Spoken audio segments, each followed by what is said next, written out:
Hi students, coming to the next continuation topic, interrupt driven IO. In this case, this is also one data transfer technique.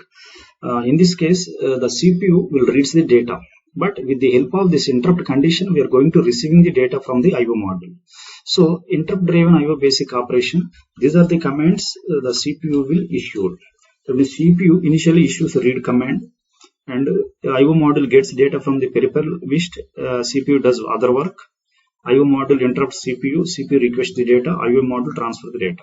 So we will see in block diagram. Generally, before going to explaining this interrupt driven IO, first of all, find out what is the general problem with the help of this programmed IO. This is the programmed IO. The main aim of this programmed IO to transfer the data from IO device to CPU inside memory locations. But in this case, some disadvantage is there. That means CPU processing is degraded by every time. That means the processing capacity always it is reduced. That means processing capacity is reduced, that processor is degraded of the processing. That means why it is degrading processing means that means every time CPU is monitor the IO module where the flag bit equal to 1 or not. If flag bit equal to 1, that time data registry has some data content. That time issues a read command to the IO module, read the data transfer from the data register, and it is placed into the data bus. Data bus will carry like this, and that particular data is stored inside the memory location. So here the main disadvantage is CPU always monitor the status bit. In this case, that means CPU always is waiting for the data from the IO module. So this is very disadvantage for the CPU to degrading the processing capacity. In this case, interrupt case, first the point is CPU sends some or issues read command to the IO module.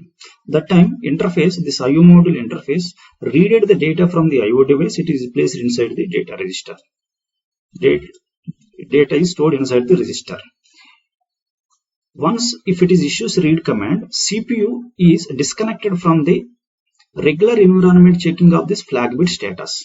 That means it is disconnected. That means CPU is doing its own processing.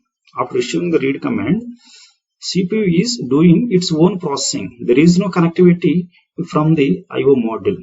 If the data is received from the IO devices, that time this IO module sends one request signal.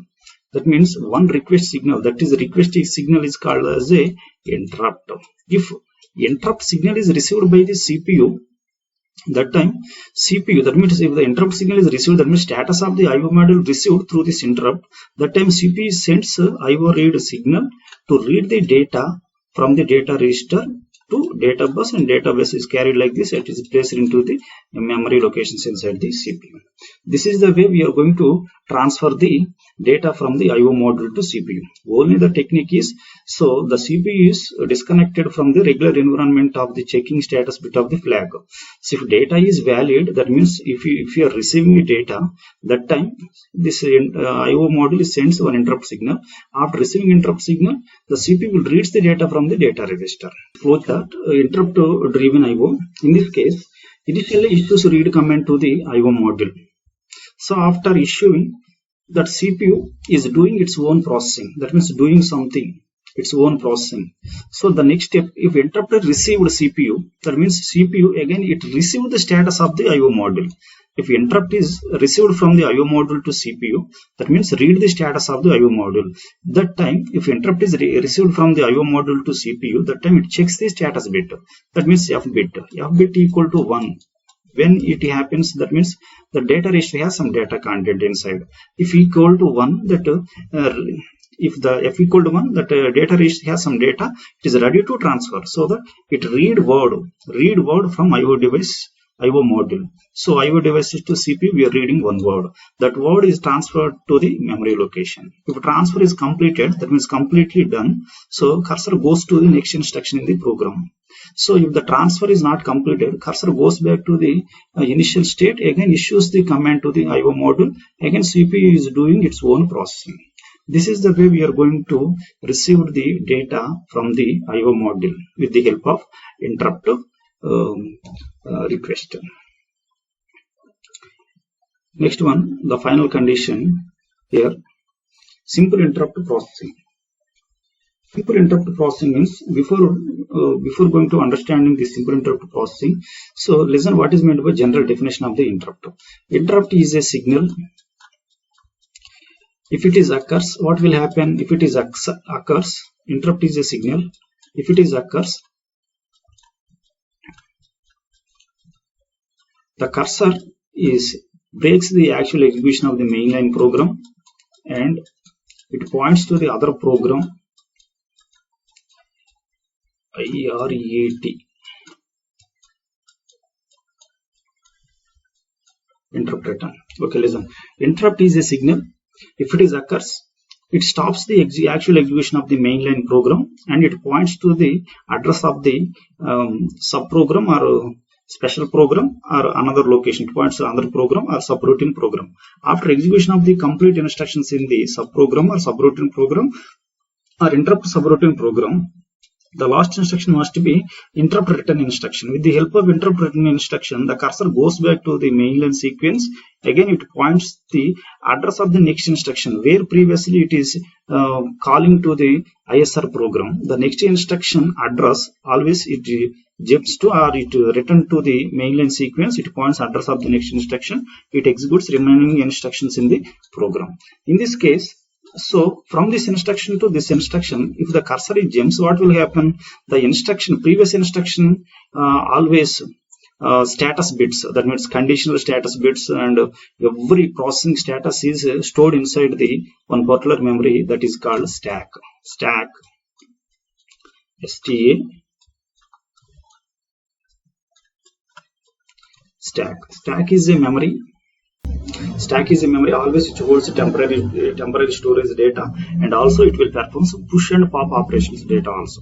So what will happen if interrupt is occur? That means if interrupt is occur while it is a processing mainline program, cursor jumps to the another location. What will happen? The complete status of this present instruction will store inside the stack, and the next address of the, because with the help of IRET, cursor goes back to the mainline sequence. How the IRET goes back to the mainline sequence? So before it jumps to the subprogram or subroutine program or ISR routine program, the next address always it is pointed by PC. That PC address is always stores inside the stack's memory. That means the stack will hold three cases here. That means status of the each and every status condition of the bits is stored inside the stack.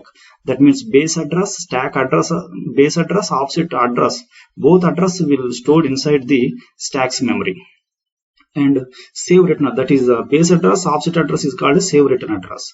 So with the help of new address, automatically the interrupt will shows the vector address. With the help of vector address, cursor is points that location, it executes the remaining instruction in the program. With the help of an IRET, this is the last instruction of the ISR program. That means interrupt service routine program. Cursor goes back to the mainline sequence. Why it is going to and it is point out in this address means already previously we are storing return address. With the help of those base and offset return address, the cursor goes to this location, it executes the remaining instruction. Again, the previous status of the bit, again it will holds remain, and it uses for the next instruction in the program. This is the way we are going to executing the program. Same as it is here, the simple interrupt processing, in this case also, initially device controller or other system hardware issues an interrupt.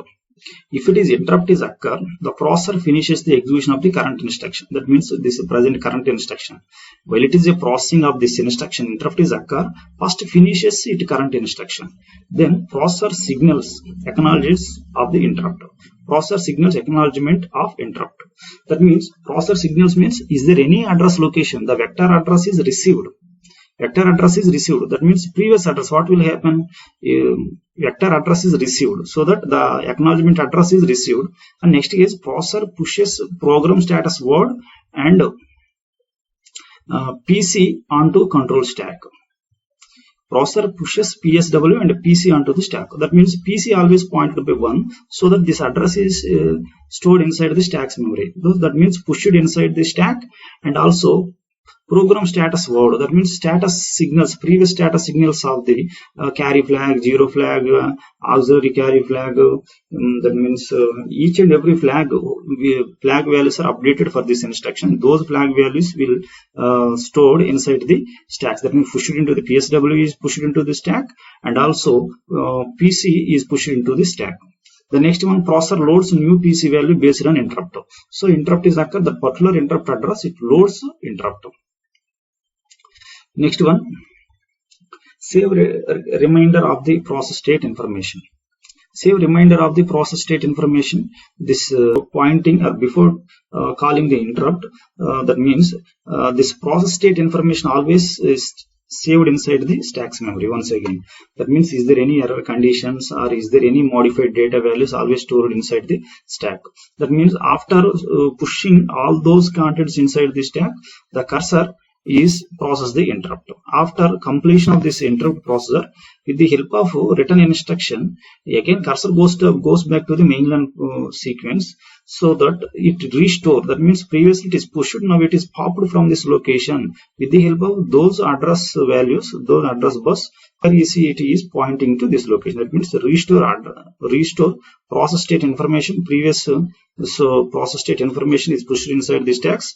This information again it is popped and restored PSW and PC. Previously PSW and PC we are pushed into the stack. Now it is received from the stack, uses those address bits and it points to the address of this instruction. And after pointing this instruction, it executes the continuous instruction in the program. This is the way we are going to processing the interrupt with the help of hardware and software. In this case, we are going to observe all our hardware implementations. In this case, always we are going to observe, that means all our software steps, software procedure steps. Okay, thank you.